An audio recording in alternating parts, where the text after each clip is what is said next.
Bismillahirrahmanirrahim. Assalamualaikum warahmatullahi wabarakatuh. Pada kesempatan ini saya akan menceritakan sebuah kisah yang nanti akan kita kupas kembali pesan moral dari apa yang saya kisahkan pada kisah berikut ini. Seorang guru diceritakan meminta anak-anak didiknya untuk menuliskan sebuah daftar yang berisi nama orang-orang yang telah menyakiti mereka.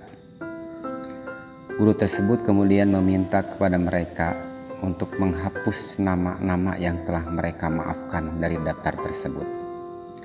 Tetapi sungguh mengejutkan, banyak anak didiknya yang ternyata masih memiliki daftar panjang nama-nama orang yang belum mereka maafkan. Sang guru kemudian meminta kepada mereka untuk menuliskan nama-nama orang yang belum dimaafkan tersebut pada sebuah apel. Satu apel untuk satu nama. Anak-anak pun gembira karena mereka pasti akan diminta untuk memakan buah-buah apel tersebut sebagai bentuk balas dendam. Beberapa anak bahkan membawa banyak apel untuk ditulisi nama-nama orang yang belum mereka maafkan. Tetapi apa yang anak-anak itu sangka ternyata keliru. Sang guru tidak meminta mereka untuk memakan buah-buah apel tersebut. Tetapi dia menyuruh mereka untuk membawa apel-apel tersebut kemanapun mereka pergi. Entah ke sekolah, ke rumah teman, hingga ke kamar mandi. Anak-anak itu pun menuruti permintaan guru mereka. Selama berhari-hari mereka membawa kantong plastik berisi apel-apel dendam mereka. Namun lama-kelamaan kegiatan membawa apel-apel dendam itu membuat mereka tidak nyaman. Anak-anak yang membawa apel paling banyak pun mulai kelelahan. Apalagi apel-apel tersebut mulai mengeluarkan bau busuk yang menyengat. Murid-murid kemudian protes pada gurunya dan memintanya untuk tidak lagi menyuruh mereka membawa apel-apel itu. Mendengar protes murid-muridnya, guru itu pun tersenyum. Ia kemudian berkata, "Anak-anakku, apel-apel itu adalah wujud dari dendam kalian kepada orang lain.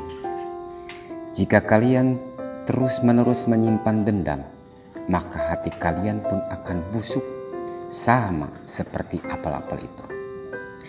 Maka dari itu anak-anakku, buanglah jauh-jauh rasa dendam kalian, agar hati kalian menjadi bersih." Cerita apel busuk tadi memberi gambaran kepada kita bahwa orang yang selalu menaruh dendam adalah orang yang merugikan dirinya sendiri.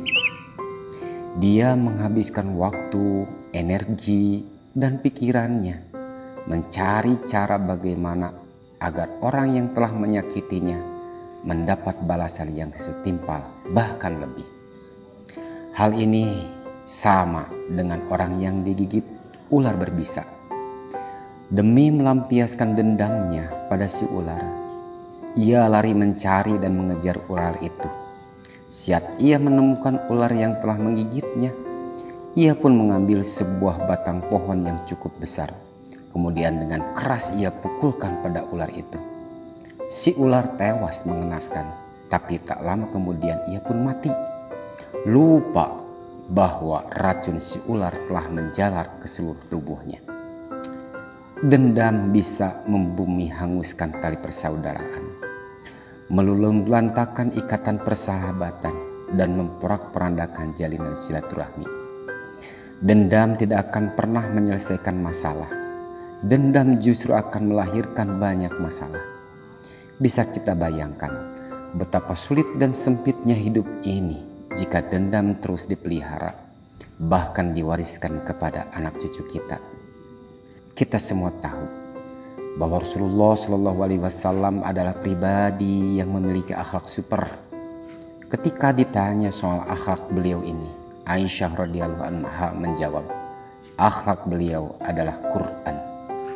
Innaka la'ala khulqin azim. Rasulullah Shallallahu Alaihi Wasallam sangatlah pemaaf kepada siapapun. Tidak pernah sekalipun beliau menaruh dendam pada mereka yang telah menyakitinya. Beliau tahu bahwa ia diutus oleh Allah bukan untuk menebar dendam dan permusuhan.